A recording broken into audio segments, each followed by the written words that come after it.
గత జన్మలో మనం చేసిన పాపాలు నీడలా మనల్ని వెంటాడుతూ ఈ జన్మలో మన సుఖశాంతులను దూరం చేస్తున్నాయా?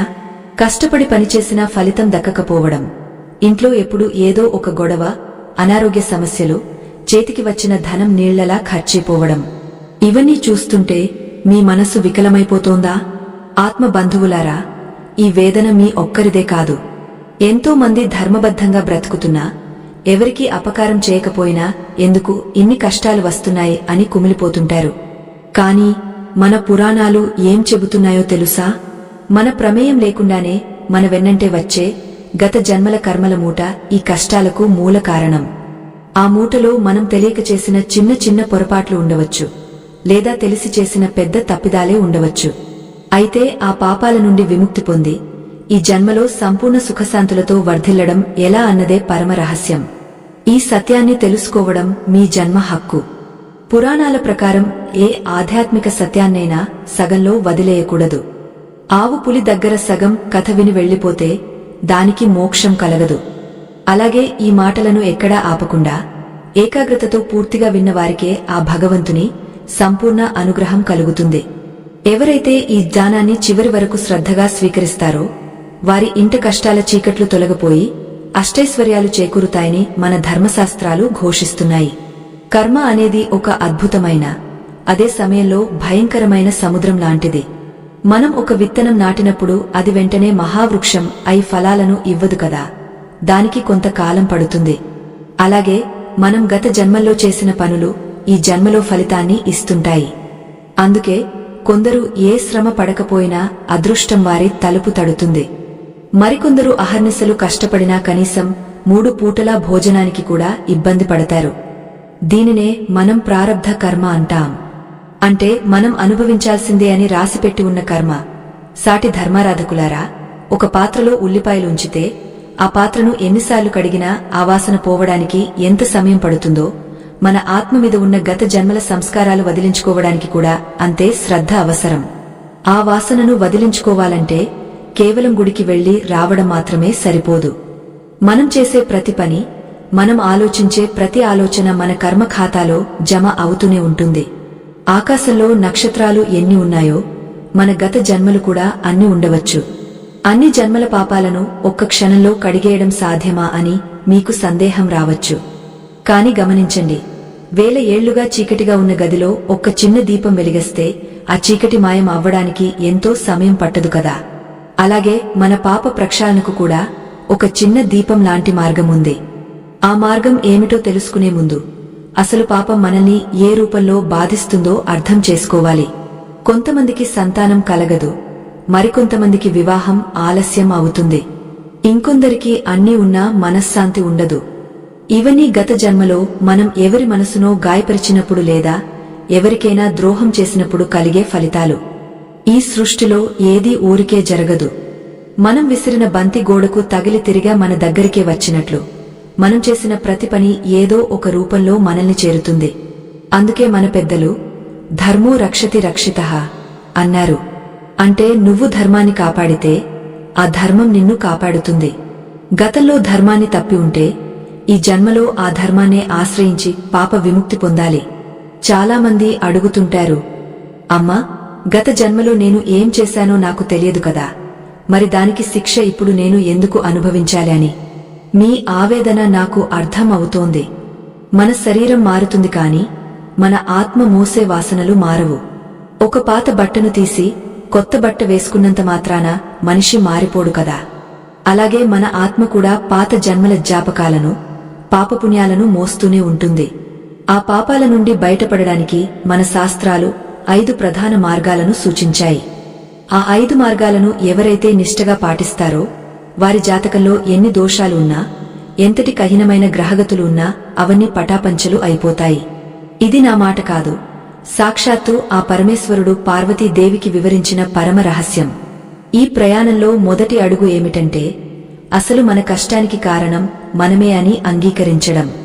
ఎప్పుడైతే మనం ఇతరులను నిందించడం ఆపేసి మన లోపలికి మనం చూసుకుంటామో అప్పుడే పాప ప్రక్షాళన మొదలవుతుంది. మన చుట్టూ ఉన్న ప్రపంచం మన కర్మకు అద్దం పడుతుంది. ఆ అద్దంలో మన మురికిని చూసుకుని భయపడకుండా దాన్ని ఎలా శుభ్రం చేసుకోవాలో ఇప్పుడు మనం తెలుసుకోబోతున్నాం. పాప ప్రక్షాళనలో మొదటి మెట్టు అనుతాపం. అంటే మనం చేసిన తప్పును మనస్ఫూర్తిగా గుర్తించి ఆ వేదనను అనుభవించడం. నిప్పులో పడిన బంగారం ఎలాగైతే తన మురికిని వదిలించుకుని మెరుస్తుందో అలాగే మనిషి మనసు కూడా పశ్చాత్తాపం అనే అగ్నిలో కాలినప్పుడే పరిశుద్ధం అవుతుంది. అయ్యో, తెలియక ఎంత పని చేశాను, ఎవరి మనసునో ఎంతగా గాయపరిచాను అని లోలోపల కలిగే ఆవేదనే సగం పాపాలను కడిగేస్తుంది. ఆత్మ బంధువులారా, భగవంతుడు దయామయుడు. ఆయన మనల్ని శిక్షించాలని ఎప్పుడూ అనుకోడు. కాని మనం చేసిన కర్మల ఫలితాన్ని అనుభవించక తప్పదు. అయితే ఆ కర్మల వేగాన్ని తగ్గించే శక్తి కేవలం పశ్చాత్తాపానికి మాత్రమే ఉంది. ఒకసారి చేసిన తప్పును మళ్లీ చేయను అని గట్టిగా సంకల్పించుకోవడమే అసలైన ప్రాయశ్చిత్తం. గతాన్ని మనం మార్చలేము కాని వర్తమానంలో మనం చేసే పనుల ద్వారా భవిష్యత్తును మార్చుకోవచ్చు.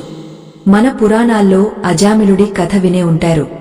జీవితాంతం పాపాలు చేసినా చివరి క్షణంలో భగవంతుని నామాన్ని తలుచుకోవడం వల్ల అతనికి మోక్షం లభించింది. అంటే దాని అర్థం రోజంతా పాపాలు చేసి సాయంత్రం దేవుడి పేరు చెబితే సరిపోతుందని కాదు. ఆ చివరి క్షణంలో అతడి మనసులో కలిగిన ఆ పశ్చాత్తాపం, ఆర్తి అంతటి శక్తివంతమైనదే. మనసు మారినప్పుడు మనిషి మారతాడు. మనిషి మారినప్పుడు అతని కర్మగతి కూడా మారుతుంది. గత జన్మల పాపాలను పోగొట్టుకోవడానికి రెండవ మార్గం నామస్మరణ. కలియుగంలో భగవంతుడి నామానికి ఉన్న శక్తి మరే దానికి లేదు. గంగానదిలో మునిగితే శరీరం శుద్ధి అవుతుందేమో కాని నామస్మరణ చేస్తే మన ఆత్మ శుద్ధి అవుతుంది. రామనామం గాని, శివనామం గాని, ఆ కృష్ణ పరమాత్మ నామం గాని, మీకు ఇష్టమైన దైవాన్ని నిరంతరం స్మరించడం వల్ల మన లోపల ఉన్న పాపపు వాసనలు మెల్లమెల్లగా నశించిపోతాయి. ఒక పెద్ద అడవికి పట్టిన మంటను ఆర్పడానికి కొద్దిపాటి నీరు సరిపోదు, కాని ఆ మంటను ఎదుర్కోవడానికి పెద్ద వర్షం కురవాలి. అలాగే మన జన్మ జన్మల పాపారణ్యాన్ని దహించడానికి నామస్మరణ అనే అమృత వర్షం కురవాలి. పని చేసుకుంటున్నా, నడుస్తున్నా, కూర్చున్నా మనసులో ఆ దైవ చింతన ఉండాలి.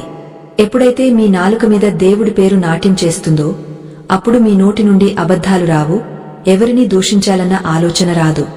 సాటి ధర్మారాధకులారా, ఇక్కడ మనం ఒక విషయాన్ని గుర్తుంచుకోవాలి. పాపం అనేది ఒక అప్పు లాంటిది.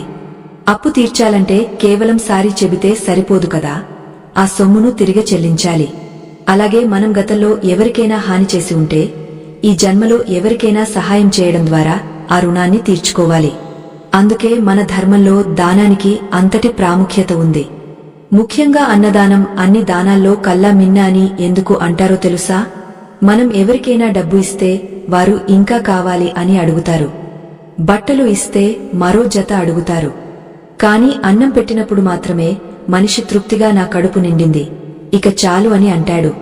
ఆ వ్యక్తి నోటి నుండి వచ్చే చాలు అనే మాట మీ ఎన్నో జన్మల ఆకలి పాపాలను తుడిచివేస్తుంది. అందుకే మీ శక్తి కొలది ఆకలితో ఉన్న జీవులకు అన్నం పెట్టండి. అది మనుషులకే కానక్కర్లేదు. ఒక మూగ జీవికి చిన్న ముక్క పడేసినా అది మీ కర్మ ఖాతాలో పుణ్యంగా మారుతుంది. చాలామంది అడుగుతుంటారు, అమ్మా, మా దగ్గర దానం చేయడానికి ధనం లేదు, మరి మా పరిస్థితి ఏమిటి అని. నాయనా, దానం అంటే కేవలం డబ్బు ఇవ్వడం మాత్రమే కాదు. ఒకరికి మంచి మాట చెప్పడం దానమే, ఒకరి కష్టంలో తోడుగా నిలబడటం దానమే, ఎవరూ లేని వారికి అండగా ఉండటం కూడా మహాదానమే. మీ చేతులు భగవంతుడి సేవకు, మీ కాళ్లు పుణ్యక్షేత్రాల దర్శనానికి, మీ కళ్ళు దైవ స్వరూపాన్ని చూడటానికి ఉపయోగిస్తే అవే మీకు రక్షా కవచాలు అవుతాయి. పాపాలను వదిలించుకోవడంలో మరో ముఖ్యమైన విషయం ఏమిటంటే నిత్యం సత్సంగంలో ఉండటం. అంటే మంచి ఆలోచనలు ఉన్న వ్యక్తులతో స్నేహం చేయడం. ఒక ఇనుము ముక్క అయస్కాంతం దగ్గర ఉంటే అది కూడా మెల్లగా అయస్కాంతంలా మారుతుంది. అలాగే మనం ఎప్పుడు దైవ చింతన చేసేవారి మధ్య ఉంటే మనలో ఉన్న చెడు ఆలోచనలు నశించి పుణ్య కార్యాల వైపు మనసు మళ్లుతుంది. గత జన్మలో మనం చేసిన తప్పులేమిటో మనకు తెలియదు కాబట్టి ఈ జన్మలో మనం చేసే ప్రతి పనిని భగవంతుడికి అర్పించాలి. దీనినే కర్మయోగం అంటారు. మీరు చేసే వంట కావచ్చు, చేసే ఉద్యోగం కావచ్చు, వ్యాపారం కావచ్చు, అది భగవంతుడి సేవ అని భావించి చేయండి. అప్పుడు ఆ పనికి అహంకారం తోడవదు. ఎప్పుడైతే అహంకారం ఉండదో అక్కడ కొత్తగా పాపం చేరడానికి అవకాశముండదు. పాపం అనేది ఒక మురికి వంటిది అయితే సాధన అనేది ఒక సబ్బు వంటిది. ప్రతిరోజు స్నానం చేయకపోతే శరీరం ఎలా మురికిగా మారుతుందో, ప్రతిరోజు జపం, ధ్యానం చేయకపోతే మనసు కూడా అలాగే పాప భూయిష్టమవుతుంది. మన లోపల ఉన్న ఆ మాలిన్యాన్ని కడుక్కోవడానికి సమయం పడుతుంది. కాని పట్టుదలతో ప్రయత్నిస్తే, ఆ భగవంతుని కృప తోడైతే అసాధ్యమంటూ ఏది ఉండదు. ఆత్మ బంధువులారా, మీ జీవితంలో ఎదురయ్యే ప్రతి కష్టాన్ని ఒక పాఠంగా భావించండి. అది మిమ్మల్ని శిక్షించడానికి రాలేదు, మిమ్మల్ని శుద్ధి చేయడానికి వచ్చింది. ఒక కుమ్మరి మట్టిని కొట్టి చక్కని కుండగా ఎలా మలుస్తాడో, ఆ దైవం కూడా మనల్ని కష్టాలనే దెబ్బలతో ఒక పరిపూర్ణమైన మనిషిగా తీర్చిదిద్దుతున్నాడు. ఈ సత్యాన్ని గ్రహించిన నాడు మీకు కష్టం కూడా ఇష్టంగానే మారుతుంది. మనకు తెలియకుండానే మనం చేసే కొన్ని పనులు గత జన్మల పాపాలను రెట్టింపు చేస్తాయి. ఎదుటివారిని చూసి అసూయపడటం, ఇతరుల ఎదుగుదలను చూసి ఓర్చుకోలేకపోవడం, ఇవన్నీ మన కర్మను మరింత భారతం చేస్తాయి. వీటి నుండి బయటపడాలంటే మనసును విశాలం చేసుకోవాలి. లోకమంతా ఒకే కుటుంబమని, అందరిలోనూ ఉన్నది ఆ పరమాత్ముడే అని భావించినప్పుడు మనలో ద్వేషం నశిస్తుంది. ప్రతిరోజు నిద్రపోయే ముందు ఆ రోజు మీరు చేసిన పనులను ఒక్కసారి నెమరు వేసుకోండి. ఎవరినైనా నొప్పిస్తే మనస్ఫూర్తిగా క్షమాపణ కోరుకోండి. అలాగే మిమ్మల్ని ఎవరైనా నొప్పిస్తే వారిని క్షమించేయండి. క్షమించడం అనేది ఒక గొప్ప యజ్ఞం. మీరు ఎవరినైతే క్షమిస్తారో వారి ద్వారా మీకు రావాల్సిన కర్మఫలం అక్కడితో ఆగిపోతుంది. ప్రతీకారం తీర్చుకోవాలి అనుకుంటే ఆ కర్మచక్రాన్ని మీరు మళ్లీ ముందుకు నడిపించిన వారు అవుతారు. క్షమించడం అనే గుణం మనలో అలవడినప్పుడు మన సగం కర్మల భారం దానంతటా అదే తగ్గిపోతుంది. ఎందుకంటే మనం ఎవరి మీదైనా కోపం పెంచుకున్నా, ప్రతీకారం తీర్చుకోవాలని చూసినా, అది ఒక కనిపించని తాడుతో మనల్ని ఆ వ్యక్తితో కట్టేస్తుంది. ఆ బంధం వల్ల వచ్చే జన్మలో మళ్లీ వారిని కలవాల్సి వస్తుంది. ఆ పాత లెక్కలు తేల్చుకోవాల్సి వస్తుంది. అందుకే సాటి ధర్మారాధకులారా, ఆ కర్మచక్రాన్ని ఇక్కడితో ఆపేయండి. గత జన్మల పాపాలను ప్రక్షాళన చేసే మూడవ ముఖ్యమైన మార్గం సేవ.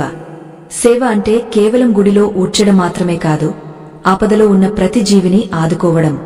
సేవలో ఉన్న గొప్పతనం ఏమిటంటే అది మనలోని అహంకారాన్ని పూర్తిగా తుడిచివేస్తుంది.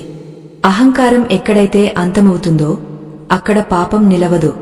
ఒక రోగికి సేవ చేయడం, అనాథలకు అండగా ఉండటం, వృద్ధులకు ఆసరాగా నిలవడం, ఇవన్నీ భగవంతుడికి చేసే ప్రత్యక్ష పూజలు. చాలామంది అంటుంటారు, మాకు భక్తి ఉంది కాని సేవ చేసే తీరిక లేదు అని. ఆత్మ బంధువులారా, సేవ చేయడానికి ప్రత్యేకంగా సమయం అక్కర్లేదు. మీ చుట్టూ ఉన్న ప్రపంచంలో ఎక్కడ కష్టం కనిపించినా అక్కడ మీ వంతు సాయం అందించడమే సేవ. రోడ్డు మీద పడి ఉన్న రాయిని తీసి పక్కన వేయడం కూడా ఒక సేవయే. ఎందుకంటే అది మరొకరికి తగలకుండా మీరు కాపాడారు. ఇలాంటి చిన్న చిన్న పనులే మీ పెద్ద పెద్ద పాపాలను హరిస్తాయి. మనం ఈ జన్మలో అనుభవిస్తున్న కష్టాలు కొన్నిసార్లు మన పూర్వీకుల నుంచి కూడా రావచ్చు. దీనినే పితృదోషం అంటారు. మన పెద్దలు తెలియక చేసిన తప్పుల వల్ల కూడా మనకు కొన్ని ఇబ్బందులు ఎదురవుతాయి. వాటిని పోగొట్టుకోవడానికి తర్పణాలు, శ్రాద్ధ కర్మలు భక్తితో నిర్వహించాలి.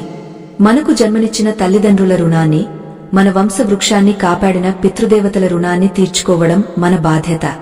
ఆ రుణం తీరినప్పుడే మన జీవితంలో అడ్డంకులు తొలగిపోతాయి.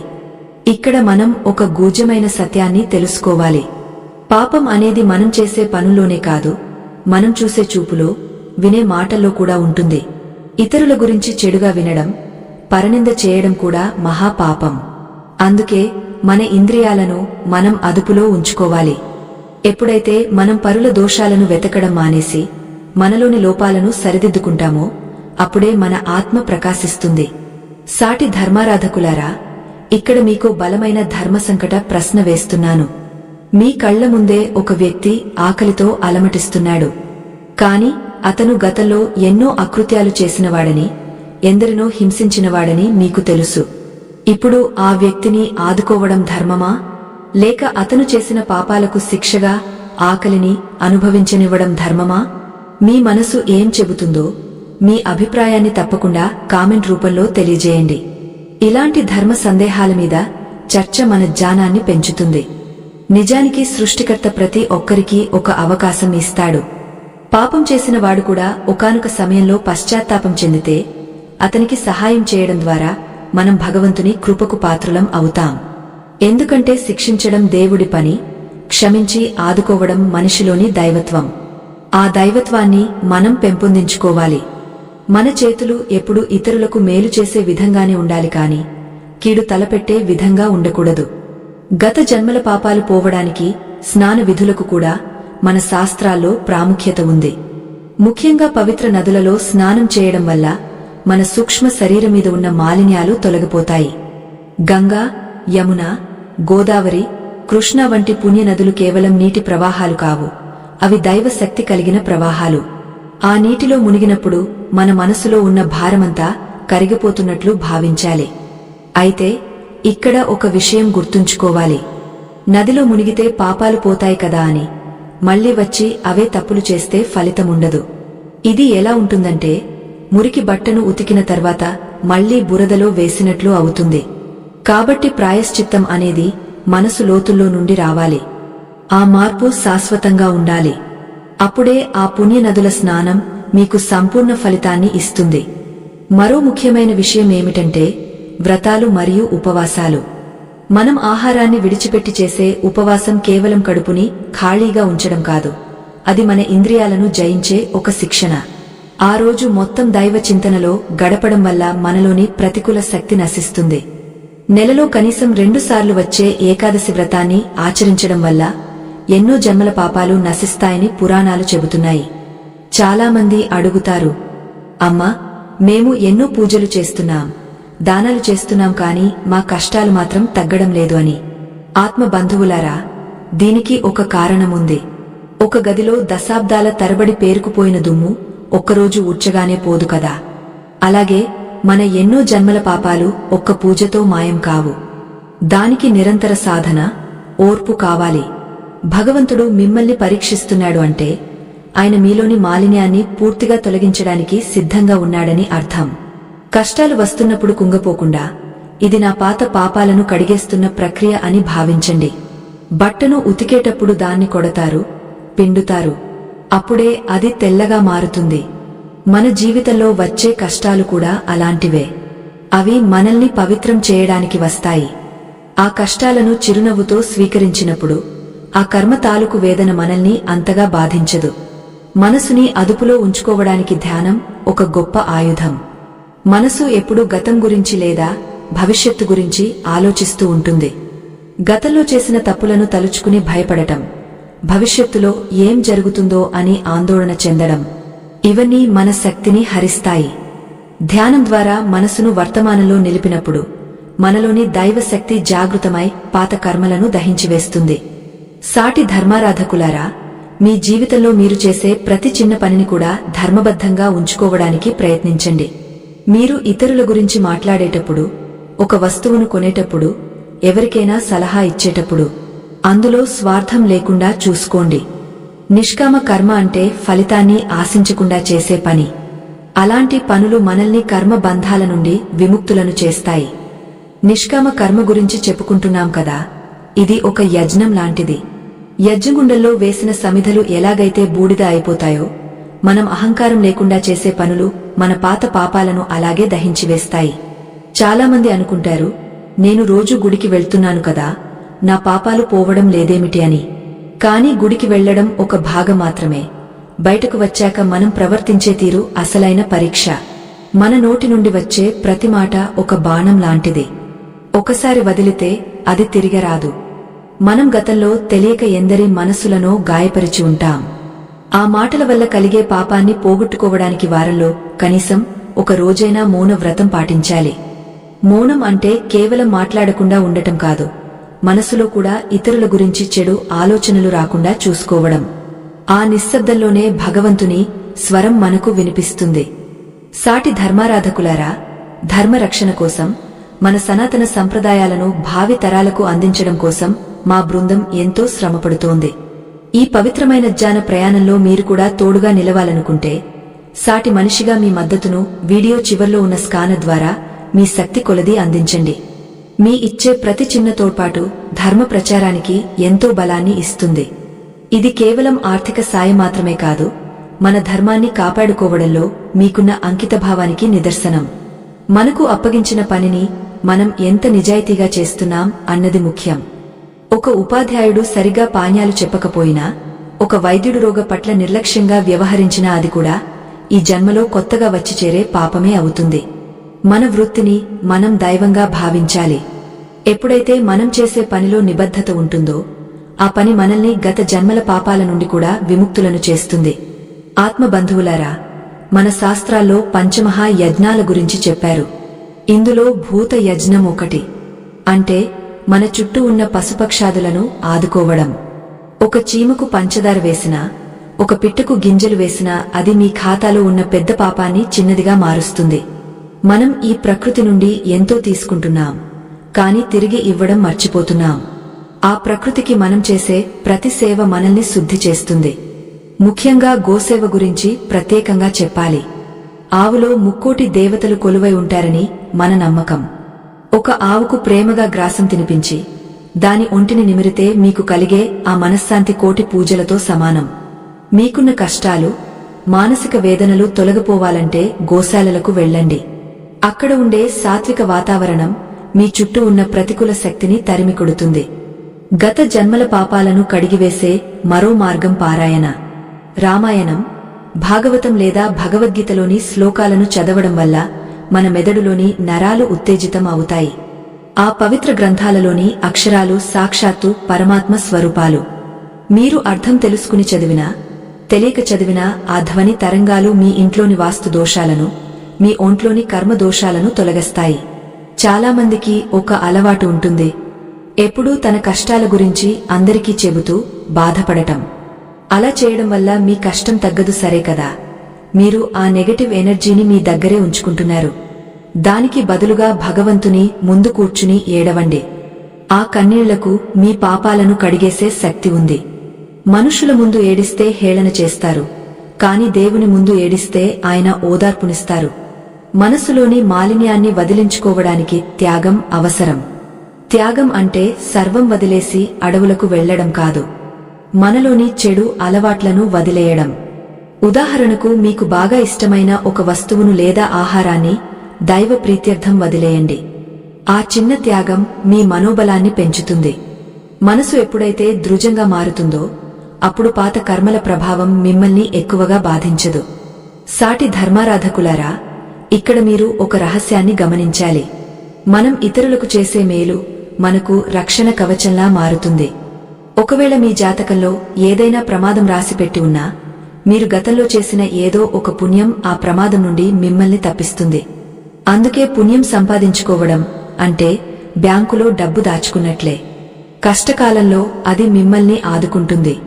చాలామంది అడుగుతుంటారు, అమ్మా, మేము ఎవరికీ అపకారం చేయలేదు కదా, మరి మాకు ఎందుకు ఇన్ని రోగాలు వస్తున్నాయని.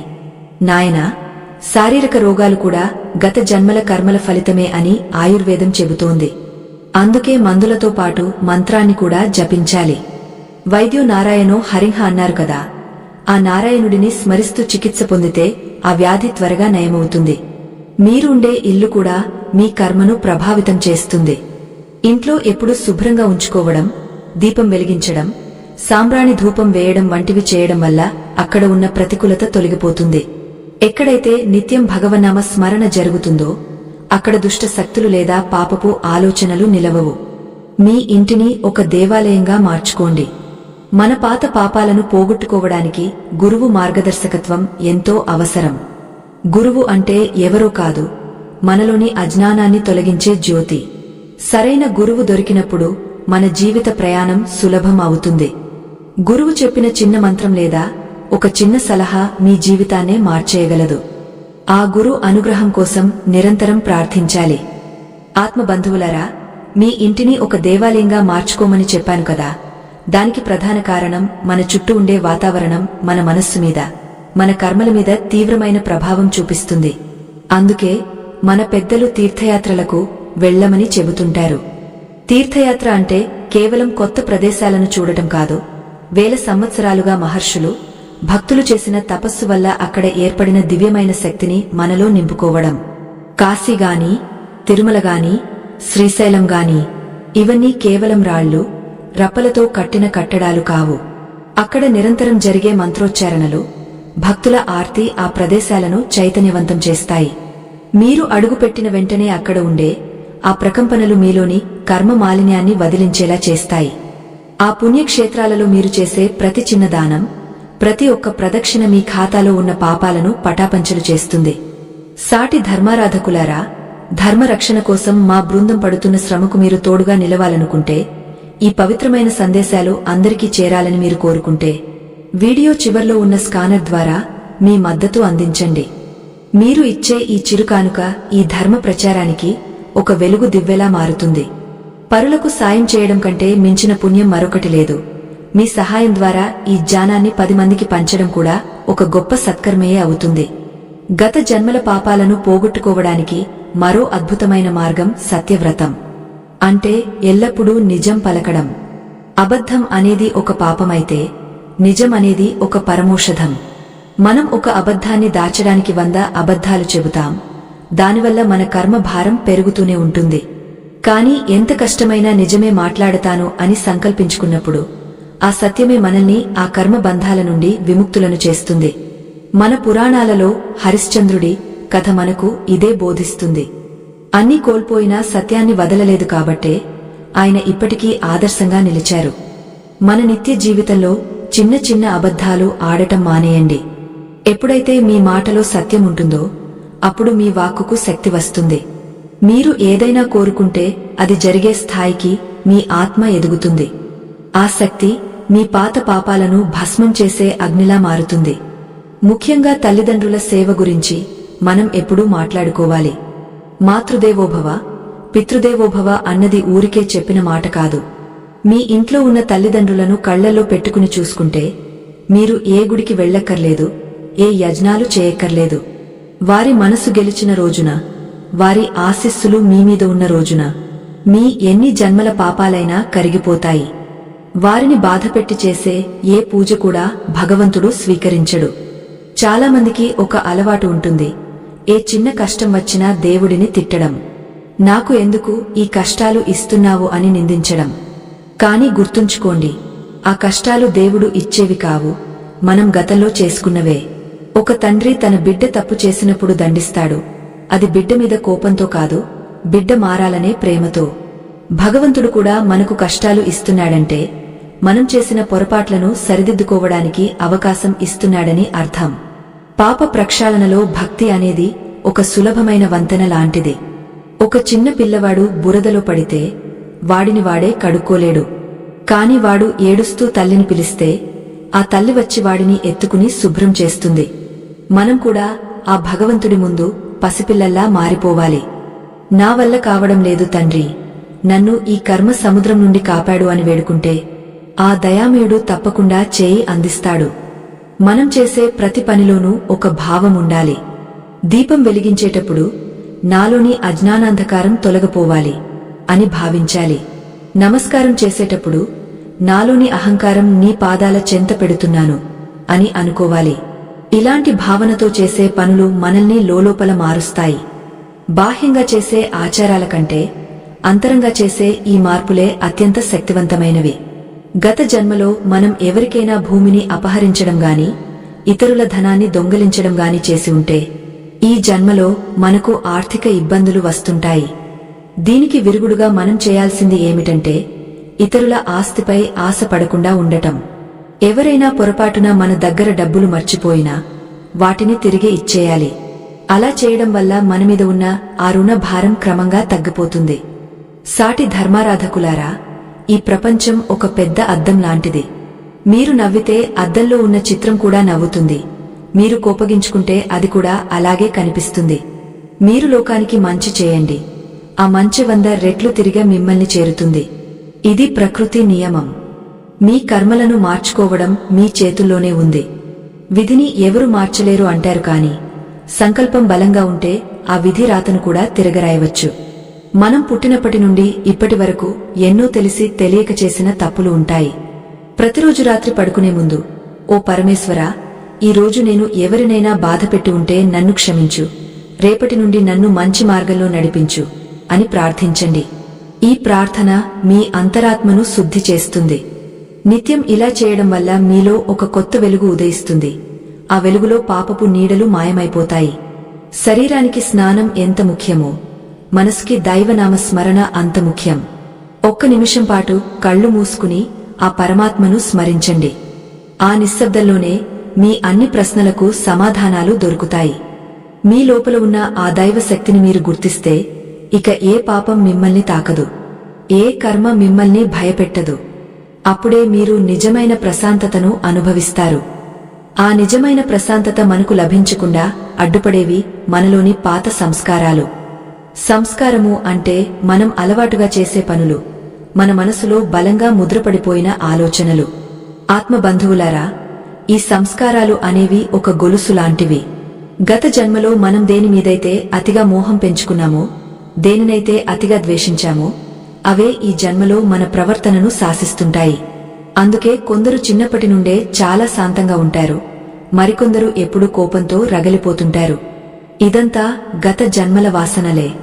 ఈ వాసనలను వదిలించుకోవాలంటే మనం చేసే నిత్య కృత్యాల్లో మార్పు రావాలి. సాటి ధర్మారాధకులారా, ఒక తోటలో కలుపు మొక్కలు పెరిగినప్పుడు వాటిని పైపైన కోస్తే సరిపోదు, వేళ్లతో సహా పీకేయాలి. మనలోని దుర్గుణాలు కూడా అంతే. వాటిని వేళ్లతో సహా తొలగించాలంటే మనకు సంకల్పం అనే ఆయుధం కావాలి. విధి అనేది మన తలుపు తట్టినప్పుడు దాన్ని ఎలా స్వీకరించాలి అన్నది మన సంకల్పం మీద ఆధారపడి ఉంటుంది. విధి మన చేతుల్లో ఉండకపోవచ్చు, కాని ఆ విధిని ఎదుర్కొనే ధైర్యం మాత్రం మన చేతుల్లోనే ఉంది. నిజానికి మన పురాణాలు ఏం చెబుతున్నాయంటే, మనం ధరించే కొన్ని వస్తువులకు కూడా మన పాపాలను హరించే శక్తి ఉంది. ఉదాహరణకు రుద్రాక్షను తీసుకోండి. రుద్రాక్ష అంటే పరమశివుని కంటి నీటి చుక్క అని అర్థం. ఎవరైతే భక్తితో నిష్ఠతో రుద్రాక్షను ధరిస్తారో వారి చుట్టూ ఒక రక్షణ కవచం ఏర్పడుతుంది. అది మనలోని నెగటివ్ ఎనర్జీని, అంటే ప్రతికూల శక్తిని పీల్చేసుకుంటుంది. అలాగే తులసి మాల ధరించడం వల్ల మన మనసు నిర్మలంగా మారుతుంది. ఇవి కేవలం అలంకారాలు కావు, ఇవి మన అంతరాత్మను శుద్ధి చేసే పవిత్ర సాధనాలు. మరో ముఖ్యమైన విషయం మన ఆహారం. మనం తీసుకునే ఆహారం మన ఆలోచనలను ప్రభావితం చేస్తుంది. ఏ అన్నమో ఆ మనస్సు అని పెద్దలు ఊరికే అనలేదు. గత జన్మల పాప ప్రక్షాళన జరగాలంటే మన ఆహారం సాత్వికంగా ఉండాలి. అతిగా కారం, ఉప్పు, మసాలాలు ఉన్న ఆహారం మనలో క్రోధాన్ని, అశాంతిని పెంచుతుంది. అలాగే మాంసాహారం తీసుకోవడం వల్ల ఆ మూగ జీవుల వేదన మన కర్మలో తోడవుతుంది. ఎప్పుడైతే మనం అహింసను పాటిస్తూ సాత్విక ఆహారాన్ని భగవంతుడికి నైవేద్యంగా పెట్టి స్వీకరిస్తామో అప్పుడు మన రక్తం, మన కణాలు కూడా పవిత్రం అవుతాయి. ఆత్మ బంధువులారా, ప్రకృతిలో ప్రతి జీవికి ఒక విలువ ఉంటుంది. మనం దేనిని తక్కువగా చూడకూడదు. ఒక చెట్టును నాటడం కూడా ఒక గొప్ప ప్రాయశ్చిత్తం అని మీకు తెలుసా? ఒక చెట్టు ఎందరికో నీడను, పండ్లను, ప్రాణవాయువును ఇస్తుంది. మీరు నాటిన చెట్టు వల్ల ఏ ఒక్క జీవికి మేలు జరిగినా ఆ పుణ్యం మీ ఖాతాలోకి వస్తుంది. గతంలో మనం పచ్చని ప్రకృతిని నాశనం చేసి ఉంటే ఈ జన్మలో చెట్లను పెంచడం ద్వారా ఆ పాపాన్ని కడిగేసుకోవచ్చు. అందుకే ప్రతి ఒక్కరూ తమ జీవితంలో కనీసం 5 చెట్లనైనా నాటి వాటిని కాపాడాలి. గత జన్మల కర్మల వల్ల కలిగే శారీరక బాధలను తట్టుకోవడానికి మనకు ఓర్పు కావాలి. కొందరికి ఎన్ని మందులు వాడినా వ్యాధి తగ్గదు. అలాంటి సమయంలో ధన్వంతరి మంత్రాన్ని జపిస్తూ దైవ ప్రసాదాన్ని ఔషధంగా స్వీకరించాలి. భక్తితో చేసే ప్రార్థన వైద్యుల శస్త్రచికిత్స కంటే శక్తివంతంగా పనిచేస్తుంది. మీ వ్యాధిని ఒక శిక్షగా చూడకండి, అది మీ కర్మను కడిగేస్తున్న ఒక ప్రక్రియగా భావించండి. ఆ బాధను ఓర్పుతో భరించినప్పుడు ఆ కర్మ అక్కడితో ముగసిపోతుంది. సాటి ధర్మారాధకులారా, ఇక్కడ మనం ఒక రహస్యాన్ని గుర్తుంచుకోవాలి. మనం చేసే దానధర్మాలు ఎప్పుడూ గుప్తంగా ఉండాలి. కుడి చేత్తో చేసే దానం ఎడమ చేతికి తెలియకూడదు అంటారు. ఎప్పుడైతే మనం చేసిన మంచిని 10 మందికి చెప్పుకుంటామో ఆ పుణ్యం యొక్క శక్తి తగ్గపోతుంది. అహంకారంతో చేసే దానం పాపంతో సమానం. అందుకే వినయంతో ఇతరులకు సహాయం చేయడం మన బాధ్యత అని భావించి దానం చేయాలి. అలా చేసినప్పుడే అది మీ జన్మ జన్మల దారిద్ర్య పాపాలను తొలగిస్తుంది. చాలామంది అడుగుతుంటారు, అమ్మా, మాకు విపరీతమైన కోపం వస్తోంది, మేము నియంత్రించుకోలేకపోతున్నామని. బిడ్డలారా, కోపం అనేది మనలోనే ఉన్న శత్రువు. గత జన్మలో మనం ఎవరినైనా అణచివేసి ఉంటే ఆ కర్మ ఈ జన్మలో కోపంగా మారుతుంది. ఆ కోపాన్ని జయించాలంటే ప్రతిరోజు 10 నిమిషాల పాటు ప్రశాంతంగా కూర్చుని శ్వాస మీద ధ్యాస పెట్టండి. మీ శ్వాస ఎంత ప్రశాంతంగా ఉంటే మీ మనసు కూడా అంత నిలకడగా ఉంటుంది. నిలకడైన మనస్సు ఉన్నచోట పాపపు ఆలోచనలకు తావు ఉండదు. మన శాస్త్రాల్లో విభూతిని ధరించడం గురించి కూడా గొప్పగా చెప్పారు. విభూతి అంటే అంతా బూడిద అయిపోయేదే అని గుర్తుచేసే ఒక పరమ సత్యం. మన శరీరం కూడా ఒకరోజు బూడిదలో కలవాల్సిందే అనే స్పృహ మనలో ఉంటే మనం ఎవరికీ కీడు చేయము, అహంకారానికి తావు ఇవ్వము. ఆ వైరాగ్య భావన మనల్ని పాపపు పనుల నుండి దూరం చేస్తుంది. ప్రతిరోజు స్నానం చేసిన తర్వాత నుదుట విభూతి ధరించడం వల్ల మన మనసులో ఉన్న కామ, క్రోధ, లోభ, మోహాలు నశిస్తాయి. మన ఇంటి ముందు ముగ్గు వేయడం వెనుక కూడా ఒక గొప్ప ధర్మం దాగ ఉంది. బియ్యపు పిండితో ముగ్గు వేయడం వల్ల చిన్న చిన్న చీమలు, కీటకాలు ఆ పిండిని ఆహారంగా తీసుకుంటాయి. అంటే మనం తెలియకుండానే ప్రతిరోజు భూత యజ్ఞం చేస్తున్నాం అన్నమాట. ఇలాంటి చిన్న చిన్న సంప్రదాయాల వెనుక ఎంతో లోతైన అర్థం ఉంది. మన పాత పాపాలను హరించడానికి మన పెద్దలు మనకు ఎన్నో సులభమైన మార్గాలను చూపించారు. వాటిని ఆచరించడం మన కనీస ధర్మం. ఆత్మ బంధువులారా, ఎవరి మీదైనా ద్వేషముంటే దాన్ని మనసులో పెట్టుకుని మిమ్మల్ని మీరు దహించుకోకండి. క్షమించడం అంటే ఎదుటివారిని వదిలేయడం కాదు, మిమ్మల్ని మీరు ఆ బంధం నుండి విముక్తం చేసుకోవడం. మీ మనసులో ఎవరిపైనా పగ లేకుండా చూసుకోండి. పగ అనేది ఒక విషం లాంటిది. అది ఎదుటివారికంటే మిమ్మల్ని ఎక్కువగా బాధిస్తుంది. అందరినీ ప్రేమగా పలకరించండి. అందరిలోనూ దైవాన్ని చూడండి. అప్పుడే మీ చుట్టూ ఒక పవిత్రమైన వలయం ఏర్పడుతుంది. గత జన్మలో మనం ఎవరికైనా విద్యాదానం చేయకుండా అడ్డుపడి ఉంటే ఈ జన్మలో మన పిల్లలకు చదువు అబ్బదు. దీనికి విరుగుడుగా పేద విద్యార్థులకు పుస్తకాలు కొనివ్వడం, వారికి విద్యా సాయం చేయడం వంటివి చేయాలి. సరస్వతీదేవి అనుగ్రహం కలగాలంటే జ్ఞానాన్ని పంచాలి. జ్ఞానదానం అన్నదానం కంటే మిన్న అని మన శాస్త్రాలు చెబుతున్నాయి. ఒకరికి చదువు చెప్పించడం వల్ల వారి జీవితమే మారిపోతుంది. ఆ పుణ్యం మీ 7 తరాల పాపాలను కడిగేస్తుంది. నిరంతరం దైవ చింతనలో ఉండటం అంటే లోకాన్ని వదిలేయడం కాదు. లోకంలో ఉంటూనే తామరాకు మీద నీటి బొట్టులా అంటే ముట్టనట్లు ఉండటం. సంసార బాధ్యతలను నెరవేరుస్తూనే మనసును భగవంతుడి మీద ఉంచాలి. అది నిజమైన సాధన. మీ జీవితంలో ఎదురయ్యే ప్రతి సంఘటనను ఒక సాక్షిగా చూడటం నేర్చుకోండి. అప్పుడు లాభనష్టాలు, సుఖదుఃఖాలు మిమ్మల్ని చలింపజేయవు. ఆ స్థితప్రజ్ఞత కలిగి ఉండటమే పాప విముక్తికి పరమ మార్గం. ఆ స్థితప్రజ్ఞత కలిగి ఉండటమే పాప విముక్తికి పరమ మార్గం అని చెప్పుకున్నాం కదా. కాని ఆ స్థాయికి చేరుకోవడం అందరికీ సాధ్యం కాకపోవచ్చు. అందుకే మనం చేసే ప్రతి పనిలోనూ ఒక దైవత్వాన్ని వెతుక్కోవాలి. ఆత్మ బంధువులారా, మన గత జన్మల పాపాలు అనేవి ఒక పాత అప్పు లాంటివి. అప్పు తీసుకున్నప్పుడు బాగుంటుంది కాని దాన్ని తీర్చేటప్పుడే అసలైన కష్టం తెలుస్తుంది. కాలం గడిచే కొద్దీ ఆ అప్పుకు వడ్డీ పెరుగుతుంది. మనం చేసే ఆధ్యాత్మిక సాధనలు ఆ వడ్డీని, అసలును తగ్గించే వాయిదాల వంటివి. ఒక్కసారిగా ఆ అప్పు తీరకపోయినా ప్రతిరోజు కొంచెం కొంచెంగా తీరుస్తూ ఉంటే ఒక రోజుకు మనం రుణ విముక్తులమవుతాం. సాటి ధర్మారాధకులారా, ఈ ప్రయాణంలో మంత్ర జపం ఒక శక్తివంతమైన ఆయుధం. మంత్రం అంటే మనస్సును తరింపజేసేది అని అర్థం. మనం ఒక రాయిని నీళ్లలో వేస్తే అది మునిగిపోతుంది.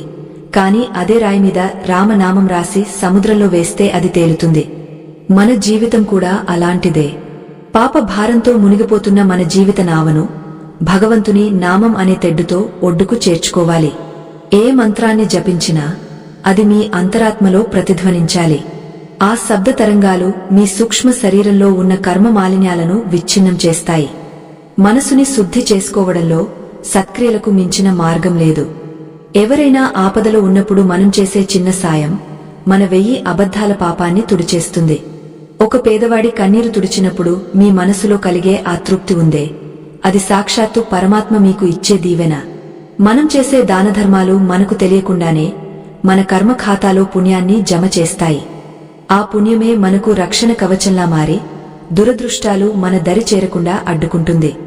అందుకే చేతికి ఎముక లేనట్లుగా దానం చేయమని మన పెద్దలు చెబుతుంటారు. చాలామంది అడుగుతుంటారు, అమ్మ మేము పుణ్యక్షేత్రాలకు వెళ్తున్నాము, నదులలో స్నానం చేస్తున్నాము, అయినా మా కష్టాలు ఎందుకు తీరడం లేదు అని. ఆత్మ బంధువులారా, లోపల మురికి పెట్టుకుని బయట ఎన్నిసార్లు కడిగినా ప్రయోజనముండదు. కాశీకి వెళ్లినా, గంగలో మునిగినా మీలోని ద్వేషం, అహంకారం, కుళ్ళు అలాగే ఉంటే ఆ స్నానం కేవలం శరీరాన్ని మాత్రమే శుభ్రం చేస్తుంది. మనసు మారాలి, ప్రవర్తన మారాలి. గంగలో మునిగినప్పుడు నాలోని చెడు ఆలోచనలను వదిలేస్తున్నాను అనే సంకల్పముండాలి. అప్పుడే ఆ క్షేత్ర దర్శనానికి ఫలితముంటుంది. మనం ఈ జన్మలో ఎవరినైనా అన్యాయం చేస్తే ఆ ఫలితం ఈ జన్మలోనే అనుభవించాల్సి వస్తుంది. దీనినే ఆగామి కర్మ అంటారు. అంటే ఇప్పుడు మనం చేస్తున్న పనుల వల్ల భవిష్యత్తులో వచ్చే ఫలితం. కాబట్టి గతం ఎలా ఉన్నా వర్తమానంలో మనం చేసే ప్రతి పనిని జాగ్రత్తగా చేయాలి. ఎవరినీ కించపరచకూడదు, ఎవరి ఆశలను నలపకూడదు. మన వల్ల 10 మంది సంతోషంగా ఉన్నారంటే అంతకంటే గొప్ప పూజ మరొకటి లేదు. ఈ సానుకూల ధోరణి మన పాత పాపాలను కూడా మెల్లమెల్లగా కరిగించివేస్తుంది. సాటి ధర్మారాధకులారా, కాలం అనేది అందరికీ సమానంగానే ఉంటుంది.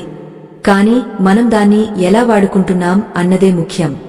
పొద్దున లేవగానే సూర్య భగవానుడికి నమస్కరించి, ఈ రోజు నా వల్ల ఎవరికీ కీడు జరగకూడదు అని మొక్కుకోండి. సూర్యుడు ఎలాగైతే లోకానికి వెలుగును పంచుతాడో మీ మాటలు కూడా ఎదుటివారిలో ధైర్యాన్ని నింపాలి. మాట వెనక్కి తీసుకోవడం సాధ్యం కాదు. అందుకే మాట్లాడే ముందు ఒక్క క్షణం ఆలోచించండి. మధురమైన మాటలు మనుషులను కలుపుతాయి, చేదు మాటలు కర్మబంధాలను పెంచుతాయి. మన దేహాన్ని ఒక దేవాలయంగా భావించాలి. ఈ దేవాలయంలో నివసించేది ఆ పరమాత్ముడే. మరి ఆ దేవాలయాన్ని ఎంత శుభ్రంగా ఉంచుకోవాలి? చెడు ఆలోచనలు, వ్యసనాలు, పరనింద అనేవి ఈ దేవాలయానికి పట్టే బూజులాంటివి. నిరంతర నామ స్మరణ అనే చీపురుతో ఆ బూజును దులపాలి. ప్రతిరోజు చేసే ధ్యానం మన ఆత్మను ప్రకాశవంతం చేస్తుంది. ఎప్పుడైతే మీ ఆత్మ ప్రకాశిస్తుందో అప్పుడు పాపం అనే చీకటికి చోటు ఉండదు. మీలో ఒక దివ్యత్వం వెల్లివిరుస్తుంది. ఆ దివ్యత్వమే మీ అన్ని సమస్యలకు పరిష్కారం చూపుతుంది. కష్టాలు వచ్చినప్పుడు కుంగపోకుండా ఇది నా పూర్వ జన్మల రుణాన్ని తీర్చుకునే అవకాశం అని అనుకోండి. ఒక వ్యక్తి దగ్గర అప్పు తీసుకుంటే దాన్ని తిరిగి ఇచ్చేటప్పుడు మనకు భారంగానే ఉంటుంది. కాని ఆ అప్పు తీరిపోతే కలిగే ప్రశాంతత ఎంతో గొప్పది. అలాగే కష్టాలను అనుభవించడం అంటే మన కర్మ రుణాన్ని తీర్చేయడమే. ఆ భారమంతా దైవానికి అప్పగించి మీరు కేవలం మీ కర్తవ్యాన్ని నిర్వహించండి. నేను చేస్తున్నాను అనే అహంకారాన్ని వీడి అంతా ఆయన చూసుకుంటాడు అనే శరణాగతి భావం పెంచుకోండి. ఆ శరణాగతిలో ఉన్న సుఖం మరెక్కడా దొరకదు. ఆత్మ బంధువులారా, మనం ఈ భూమి మీదకు ఒంటరిగా వచ్చాము, ఒంటరిగానే వెళ్తాము. మనం వెంట తీసుకెళ్లేది కేవలం మనం చేసిన పుణ్యపాపాలను మాత్రమే. బంగారాలు, ఆస్తులు, అంతస్తులు ఇక్కడే ఉండిపోతాయి. అందుకే మనం సంపాదించాల్సింది ఆస్తిని కాదు, పుణ్యాన్ని. ఆ పుణ్యమే మన తర్వాతి ప్రయాణానికి దారి చూపుతుంది. తోటి జీవులకు ప్రేమను పంచండి, ఆకలితో ఉన్నవారికి అన్నం పెట్టండి, ప్రకృతిని ప్రేమించండి. ఇవే మిమ్మల్ని ఆ పరమాత్ముడికి దగ్గర చేస్తాయి. గత జన్మల పాపాలను కడిగేస్తాయి. మనకు తెలియకుండానే మనం చేసే కొన్ని చిన్న చిన్న తప్పులు కూడా కర్మను పెంచుతాయి. ఉదాహరణకు అనవసరంగా నీటిని వృధా చేయడం, ఆహారాన్ని పారేయడం. ఇవి కూడా ప్రకృతికి చేసే ద్రోహమే. ప్రతి వస్తువులోనూ దైవమున్నాడని భావించినప్పుడు మనం దేనిని వృధా చేయము. ఆ పొదుపు, ఆ గౌరవం మనల్ని ఉత్తమమైన మార్గంలో నడిపిస్తాయి. ప్రతి పనిలోనూ ఒక క్రమశిక్షణ, ఒక భక్తి ఉండాలి. అప్పుడే మన జీవితం ఒక పరిపూర్ణమైన యజ్ఞంలా మారుతుంది. సాటి ధర్మారాధకులారా, భక్తి అనేది కేవలం పూజా గదికే పరిమితం కాకూడదు. అది మన రక్తంలో, మన ప్రతి శ్వాసలో ఉండాలి. దేవుడు ఎక్కడో వైకుంఠంలోనో కైలాసంలోనూ లేడు, ఆయన మనలోనే ఉన్నాడు. ఆ సత్యాన్ని గ్రహించిన నాడు మనం తప్పు చేయాలన్నా భయపడతాము. మనలోని ఆ పరమాత్మ సాక్షిగా మనం నడుచుకున్నప్పుడు మన జీవితం ధర్మబద్ధం అవుతుంది. ఆ ధర్మమే మనకు శ్రీరామ రక్ష. పాప ప్రక్షాళనకు ఇంతకంటే సులభమైన, శ్రేష్టమైన మార్గం మరొకటి లేదు. మనం చేసే పూజల్లో కూడా ఒక ఆంతర్యం ఉండాలి. అభిషేకం చేస్తున్నప్పుడు నాలోని కోపాన్ని కడిగేస్తున్నాను అని, దీపం పెడుతున్నప్పుడు నాలోని అజ్ఞానాన్ని తొలగిస్తున్నాను అని భావించాలి. ఇలాంటి భావయుక్తమైన పూజలు మన అంతరాత్మను శుద్ధి చేస్తాయి. బాహ్యమైన ఆడంబరాల కంటే అంతరంగా జరిగే ఈ మార్పులకే భగవంతుడు మురిసిపోతాడు. ఒక్క పువ్వు భక్తితో సమర్పించినా ఆయన స్వీకరిస్తాడు. కాని ఆ పువ్వులో స్వార్థం ఉండకూడదు, కేవలం ప్రేమ మాత్రమే ఉండాలి. ఆ ప్రేమే మిమ్మల్ని సంసార సాగరం నుండి దాటిస్తుంది. ఆ ప్రేమతో నిండిన హృదయమే భగవంతుడికి ఇష్టమైన నివాసం. ఆత్మ బంధువులారా, ఈ ప్రయాణం ఇక్కడితో ముగసిపోదు. ఇది నిరంతరం సాగాల్సిన ఒక అంతర్మథనం.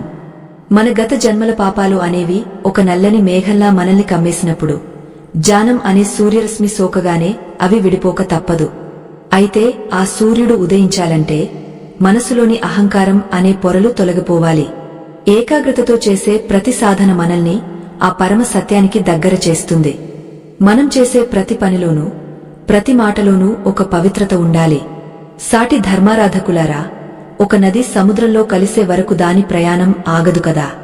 అలాగే మన ఆత్మ ఆ పరమాత్మలో లీనమయ్యే వరకు మనం విశ్రమించకూడదు.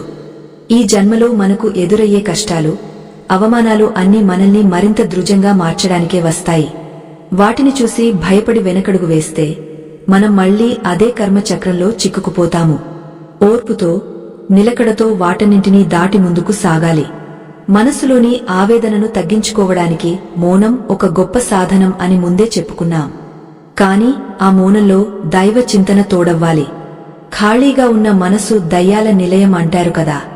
అందుకే మనసును ఎప్పుడూ భగవంతుడి కథలతోనో, పవిత్రమైన ఆలోచనలతోనో నింపాలి. ఎప్పుడైతే మీ లోపల దైవత్వం నిండుతుందో అప్పుడు బయట ఉన్న పాపం మిమ్మల్ని తాకదు.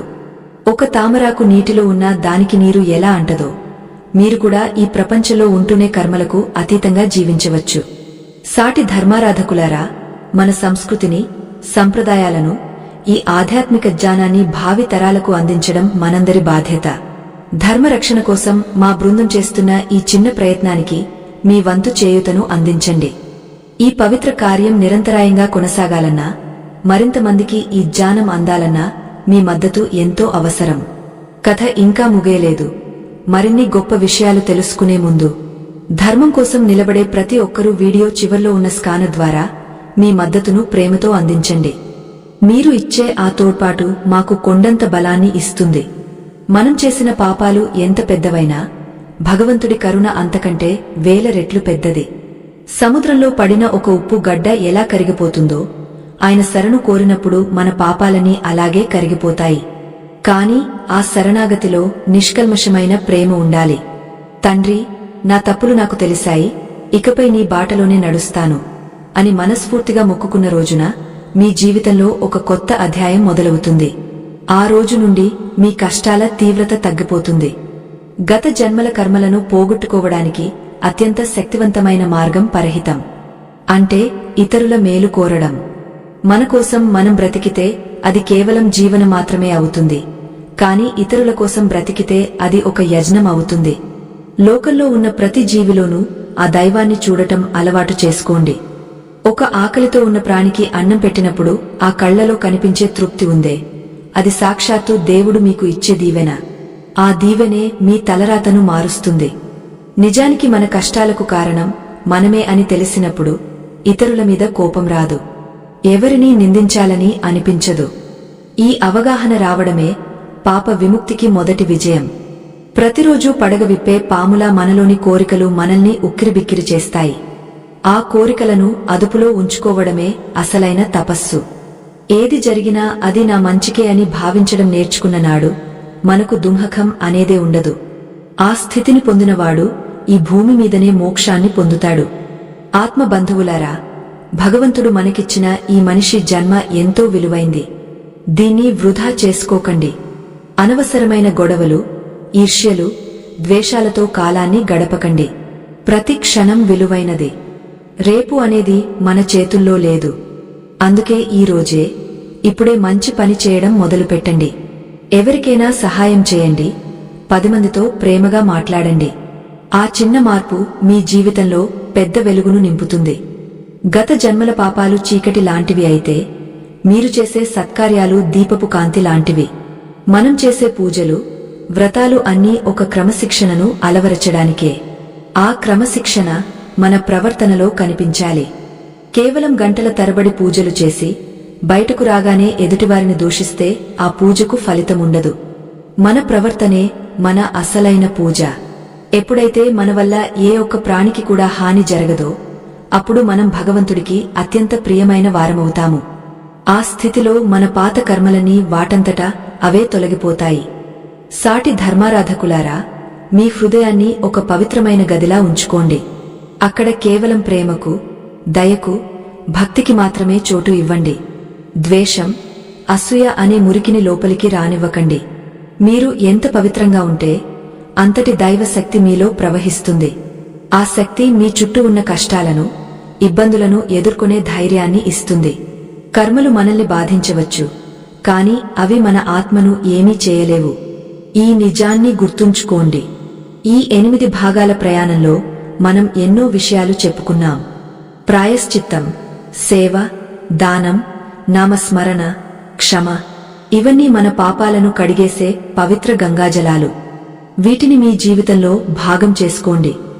భగవంతుడు ఎప్పుడూ మీ వెంటే ఉంటాడు. మీరు ఒక్క అడుగు ఆయన వైపు వేస్తే ఆయన 100 అడుగులు మీ వైపు వేస్తాడు. మీ కష్టాలు తీరిపోయే రోజు త్వరలోనే వస్తుంది.